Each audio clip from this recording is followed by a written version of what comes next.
Dude, I swear I hit record on this camera, the lawnmower starts up. But here we are, 1998 GMC Sonoma. It's back, and his AC quit. Only when the vehicle's hot. Now, we did a previous video on this where the customer wanted the AC compressor replaced because it was leaking. And it was leaking out of the case half. So, you know, we showed that in the video. Many of you commented on that video that, you know, why didn't you replace the orifice tube? Why didn't you replace the accumulator? Why didn't you replace the condenser? Why didn't you replace the evaporator core? Why didn't you replace the hoses? Why didn't you go jump off a bridge? People were saying that kind of stuff to me. And look, folks, this is a 26-year-old car. It's got 50K on it. It had an external leak. It didn't have catastrophic failure. The compressor worked. AC blew cold. It just leaked externally. In my experience, 26-year-old cars, you don't fiddle with a couple things. Aluminum and plastic. Aluminum hoses, like on the AC stuff. And plastic, if it snowballs into a big mess. You know, let's say we touch the nuts on those, on that accumulator, and it strips out. Now we got to do evaporator cord. It just turns into a complete show. The only time I would do that is if there was catastrophic failure. The compressor just guts itself, fills the system full of black death. You know, at that point, yeah, you have to, but this wasn't the case. So to answer that question that many of you had, that's why I didn't. There was nothing wrong with the AC system. Everything worked fine. It wasn't exposed to atmospheric air, and everything's good, man. I think we just have a bad pressure switch. And many of you commented, why didn't you change all the pressure switches? Well, let's see what we really have wrong with it. So I know the system has a charge on it because I started the vehicle, ran it, and yeah, man, it's blowing ice cold. Working mint, compressor cycles perfectly.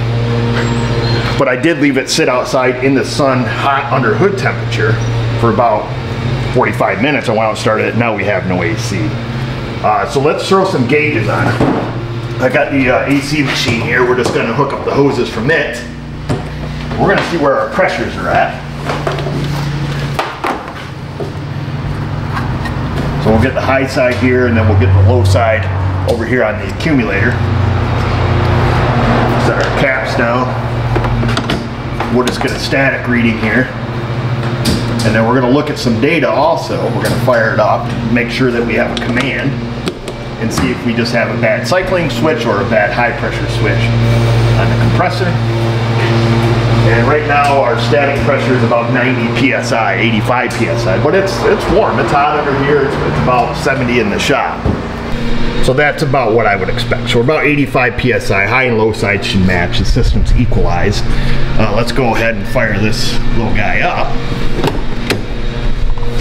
Oh, she's 3 pedals. Got one of these. Got some CCR cranking down there.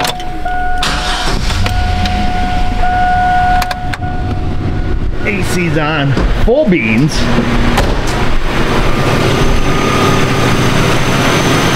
No compressor. Everybody's happy here.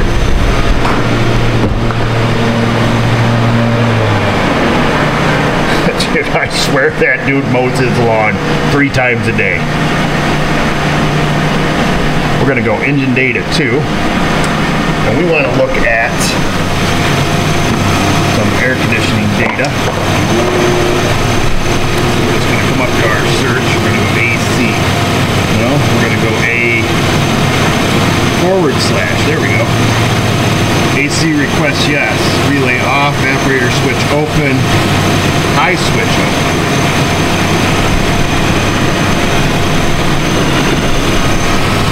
I'm just going to wiggle this guy up here.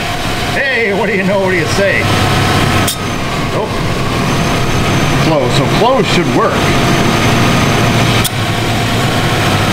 When it goes open, it should cut the compressor. Should open probably around 20 psi. It's going to drop our low side down. Let me rev it up a little bit here.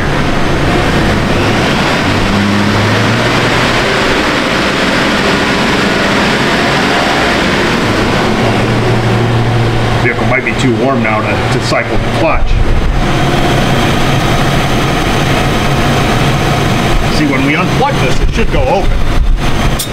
Yeah, we did. So we unplug it, it goes open. I'm going to plug it back in. all I did initially was kind of tweak that, which could be a connection issue or it could be a failed switch. The switches are super failure prone on these older GMs.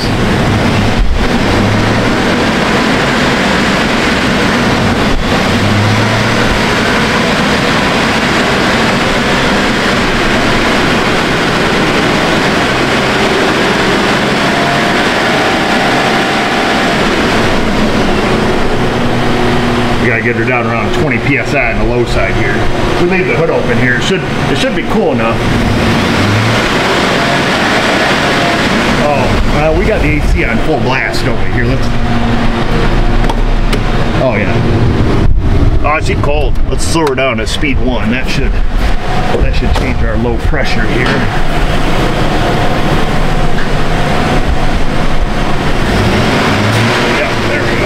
It just kicked off on its own. Oh, interesting. The switch is staying open now. Okay. There it goes. It just went back closed. Like I say, when it hits 20, around 20, it should kick off.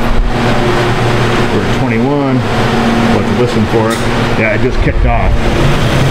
So this time it went back closed. So when it kicks off, it should go open. Yeah, it went open there. It's staying open, even though we're back to 40 psi and it just went back closed.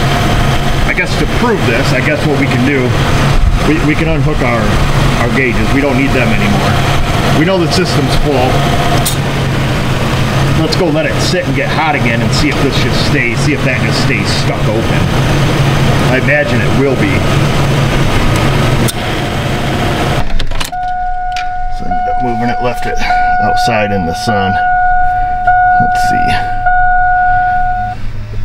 Where's our AC stuff? That was down here. Okay, there we go. So right now it's not where AC request relay. Oops. Let me get this set up so you guys can see it. Let me move it where you can see it. Okay, right now, boy, working outside is kind of a pisser. AC evaporator switch open. So this thing should come open around like 20 psi, and then I think it closes again around 40 something. Let's just start it here. AC's on, so yeah, AC request yes. Evaporator switch open.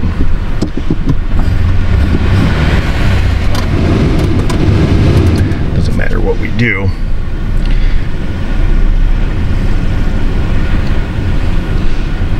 Yeah, so it has something to do, must be the high side threshold of it has gone bad when it gets above, you know, like 50 psi or something.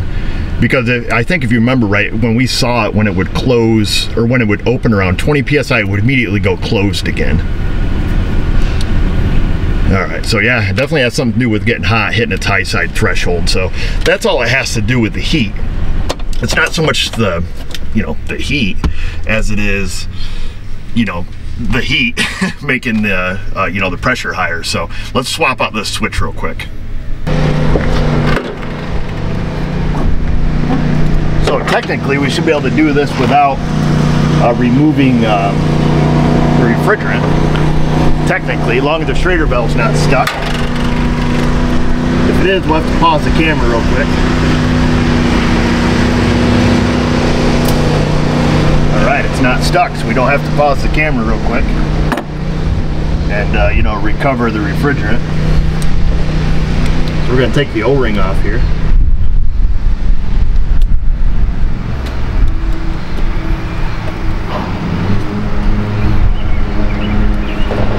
Take that off.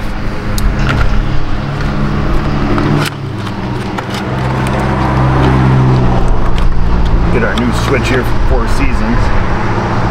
Made in China. Actually has a spec on it on at 3.1 kilograms and off at 1.7 kilograms. So you have to do the conversion from kilogram to PSI.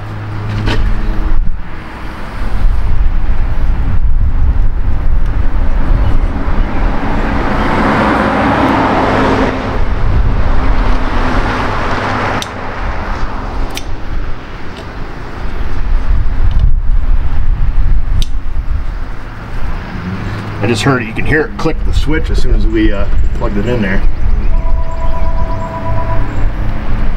So this is a metric adjustable wrench.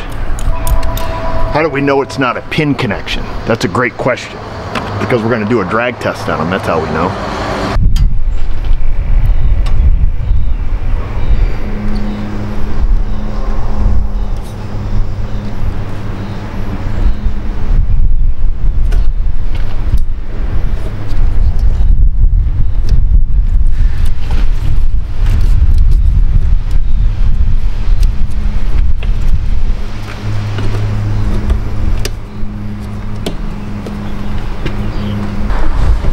Okay, let's see, we've got the hood back closed. We'll have to repeat the same test.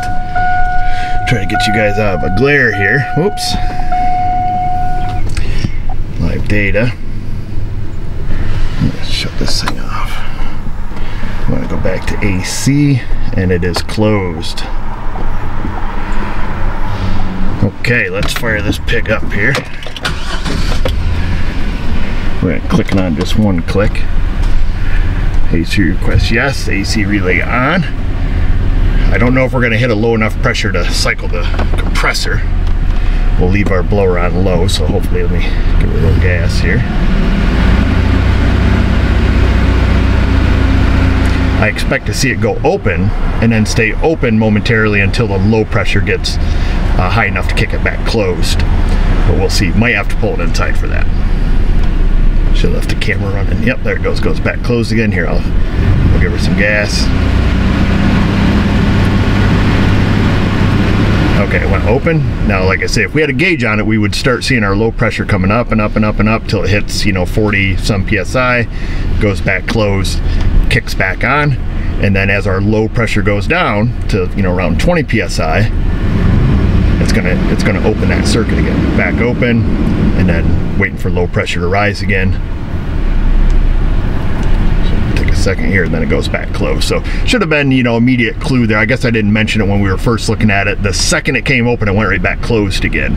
You know, that tells me it's broke, because we were looking at the gauge and we could see, you know, that it was only, you know, like 22 PSI or something at that point. But it appears that it's cycling correctly now. Like I say, if we had gauges on it, or if we could read pressure on live data, but we could see that. But you'll just have to trust me, folks. There you go, folks. We'll leave it at that. Eric O, the comeback king. Every once in a while you get a comeback. Could this have been prevented the first time around by heaving a bunch of parts at it? Oh sure, we could have got lucky and guessed on a part that might have failed in the future. Anybody could. I don't have a magic crystal ball. If I did, I wouldn't be here working in my shop, I'll tell you that. But yeah, some of you did comment that I should have changed all the pressure switches when I did the initial job. I would have to respectfully disagree, like I mentioned in the beginning of the video. I'm certainly not going to take a perfectly good working system and just start unloading parts on it because they might potentially go bad in the future. That's nonsense, in my opinion. Had it been catastrophic failure, like I mentioned, oh yeah, we're doing something totally different. Because now the system's full of metal, or whatever. If a desiccant bag exploded and, you know, I had the orifice tube plugged solid and our pressure readings were off the chart, now we're doing something different. Every scenario requires something different to be done. How cliche is that? But that's that, folks. You can agree to disagree, and that's fine. But this initially had a perfectly good working system with just an external leak. I'm not going to go hog wild just heaving parts at it. Anyways, why don't you heave some comments at me down in that comment section? Questions, comments. Give us a thumbs up, folks. Haven't asked for one of those in a while. Insty, the Facebook, you guys know where to find us. Dropping videos on the Facebook now. Old school Dr. O. I'm talking back from the Wayback Machine. My beard was black and my belly was a little thinner. The days. Anyhow, if I can do it, you can do it. Thanks for watching.